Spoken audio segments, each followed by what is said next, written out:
បញ្ជូនទៅស្លាប់ខាងឆ្វេងសិនកកដាឱកាសកាត់ជើងឆ្វេងកកដាព្យាយាមទាញកកដាសិនកកដា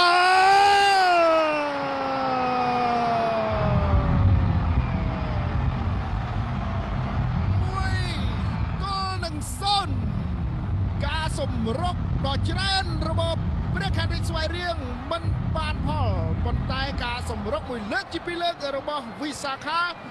ការទាត់បញ្ចុះទីបានយ៉ាងល្អរបស់សិនកកដាជួយឲ្យគឺជាការរកគ្រាប់បាល់ឲ្យវិសាខាការញាក់ផុតសេរីព្រិយាការកាត់ចូលមកក្នុងហើយទង្គិចជាមួយនឹងកីឡាកររបស់ព្រះខ័នរាជស្វាយរៀងគឺយូដៃអូបាទក្រោះចូលមកខាងក្នុងតែចូល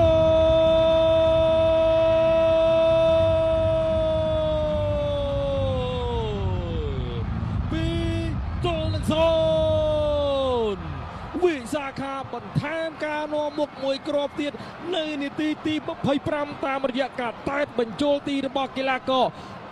តាមរយៈការតែតបន្តរបស់ឡាដៃពីការតែតបញ្ជូនរបស់លឹមពិសុទ្ធមិនមែនជារឿងចៃដន្យទេនេះគឺជាការរៀបចំជាការវឹកហាត់នៅក្នុងការតែតបាល់ជ្រុងមួយនេះ2-0លោកជំទាវកៅសួរសុភីនិងអាដាមសសុខាកំពុងតែរីករាយជាមួយនឹងគ្រាប់បាល់ទី2របស់វិសាខាគ្រារងចាំញៀនសុកស៊ីដានកំពុងបើកស្ពេសដូចគ្នាមានតែបែរត្រឡប់មកខាងក្រោយវិញវិសាលបញ្ជូនទៅបានយ៉ាងល្អរតនាឃើញចលនារបស់ Patrick ជ្រែកទៅ Patrick Robson បាត់ប្រកួត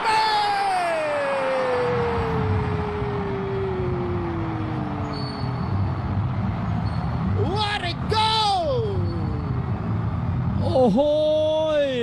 ទីបំផុតអ្វីដែលអ្នកគាំទ្ររបស់ព្រះខ័នរាជស្វាយរៀងចង់ឃើញបានកើតឡើងហើយនៅនាទីទី40ខ្វាមេប្រេប្រាលោតកាប់ជូនបងប្អូនពីការលេងរបស់ព្រះខ័នរាជស្វាយរៀងចេញពីជើងរបស់មរតនៈបានមកដល់ Patrick Robson ទាត់ប៉ះជាមួយនឹងរបាទីខ្វាមេប្រេប្រាមិនទុកទេបាល់នេះមិនតែទេគឺលោតទៅទាត់យកតែម្ដងទើបបញ្ជាក់ហើយក៏សម្រេចថាជាគ្រាប់បាល់របស់ព្រះខ័នរាជស្វាយរៀងអូហូយឆេងមេខំលោតទៅបិទដែរប៉ុន្តែមិនដឹងថាបិទនៅកន្លែងណា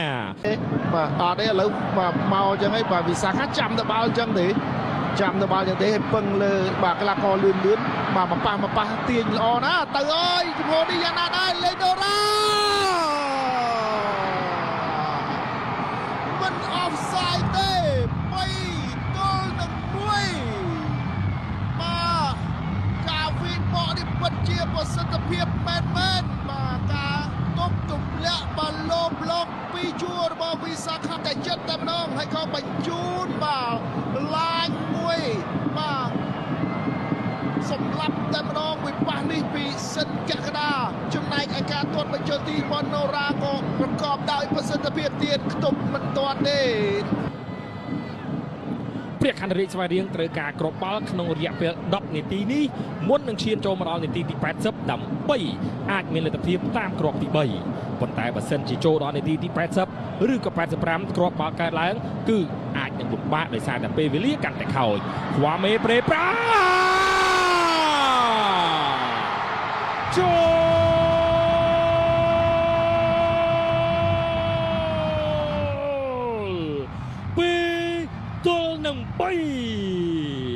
ខ្វាមេប្រេប្រាបន្តក្តីសង្ឃឹមឲ្យអ្នកគាំទ្រព្រះខ័នរាជស្វាយរៀងមានកម្លាំងក៏ដូចជាមានធម៌ពលនៅក្នុងពហុកីឡដ្ឋានជាតិខ្វាមេប្រេប្រានៅក្នុងការរកគ្រាប់បាល់ការមិនបញ្ជូនទៅគឺបាទមិត្តរួមក្រុមជាការសម្រេចចិត្តដ៏ត្រឹមត្រូវរបស់ខ្វាមេប្រេប្រាបាទយើងឃើញថាត្រង់ចំណុចនេះគឺជាការធ្វើប្រហែសរបស់ Jagodensky ដែលគិតថាពេលប្រាស់ខ្វាមេនឹងបន្ទាត់ជើងឆ្វេងបាទអញ្ចឹងគាត់ចាប់បិទជើងស្ដាំបាទពេលប្រាស់ខ្វាមេឃើញឱកាសត្រង់នេះក៏ទាត់បញ្ចប់ទីបានយ៉ាងល្អសុកយុទ្ធបន្តទៅស៊ីដានឲ្យទៅអូយកាត់ទៀតអូនយកបាត់ទៅ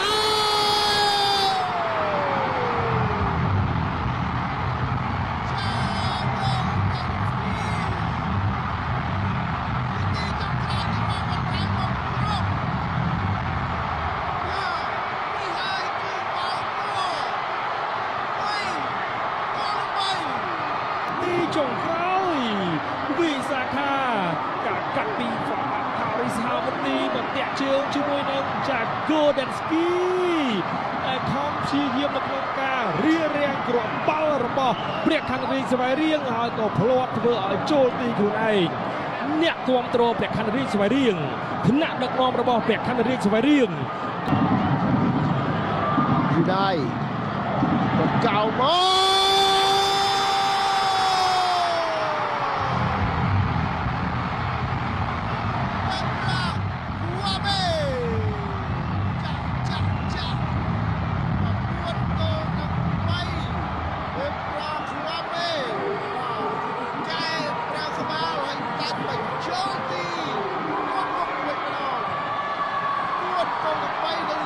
115នៃការប្រកួតពេលប្រាខ្វាមេ25នាទីនៅក្នុងម៉ោងបន្ថែមពេលប្រាខ្វាមេតែតនៅបង្គោលទី1បាទចលនាទៅដណ្ដើមទីតាំងបានយ៉ាងល្អតែតបញ្ចប់ទីក៏ល្អដូចគ្នាបាទនៅគៀកបង្គោលទីតែម្ដងបាទនេះគឺជាបាទគ្រាប់បាល់ដ៏មានសារៈសំខាន់ពីពេលប្រាខ្វាមេវិសាខាទាត់ចូលក្នុងតែម្ដង How can you believe it ចូ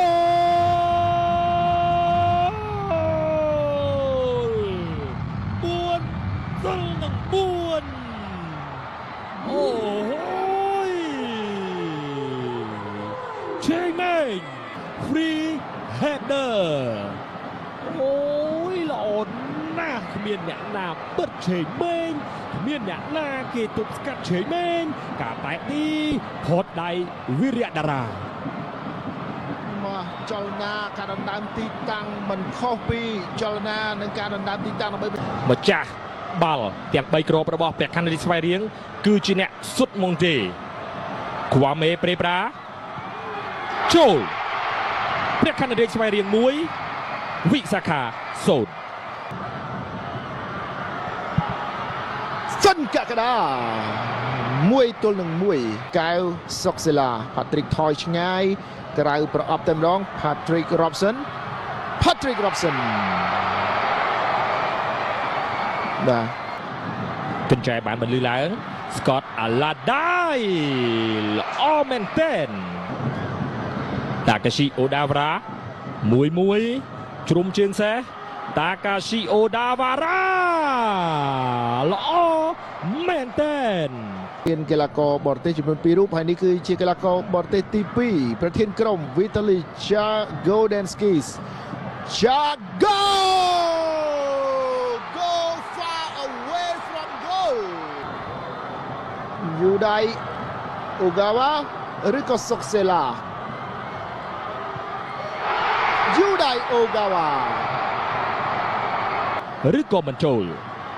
ថាគ្រិយាវិរៈតារាថាគ្រិយា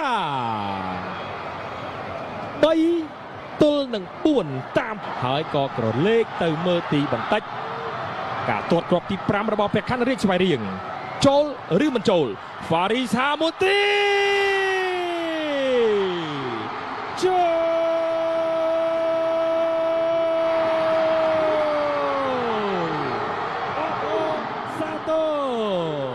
ព្រះខ័នរាជស្វាយរៀងក្លាយជាម្ចាស់ជើងឯកនៃការប្រកួតពានរង្វាន់សម្ដេចអគ្គមហាសេនាបតីតេជោហ៊ុនសែន